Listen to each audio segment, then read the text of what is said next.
والله ما صعبان عليا في كل اللي بيحصل ده غير جمهور الزمالك. على الأقل إدارة الزمالك اللي شغالين في النادي، موظفين بعامل بعملاء بكل حاجة، كل دول بيقبضوا من النادي وبيشتغلوا، دي شغلانتهم وبياخدوا فلوس كل آخر شهر. أما جمهور الزمالك ما بياخدش حاجة، بيشجع الزمالك عشان بيحب الزمالك، مش عشان فلوس ولا حاجة.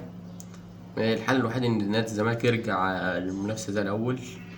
مجلس الإدارة حاليا يستقيل وركزوا في نفسهم، يعني ما هم دعوة المنافس ولا الكلام ده كله، ولا يشغلوا نفسهم بالكلام ده كله. ركزوا في نفسهم ويحاولوا ازاي يبقوا زي الأهلي. تعلموا عشان تبقى نادي الزمالك يبقى يرجع المنافسة زي الأول. إنما طول ما أنت عايز تكيد الأهلي، عايز تغيظ الأهلي، عايز مش عارف ايه الكلام ده كله، عمرك ما هتنجح. وعندك مثال زي بيراميدز اهو. طول ما هو بيكيد حاطط في دماغه إن هو يكيد النادي الأهلي، عمره ما نجح وعمره ما خد بطولة لحد الآن. هو الحل الوحيد إن هم ينجحوا، يعني يرجعوا المنافسة زي الأول، يركزوا في فريقهم، ملوش دعوة بجمهور الخصم ولا الكلام ده كله. ومجلس الإدارة حاليا يستقيل.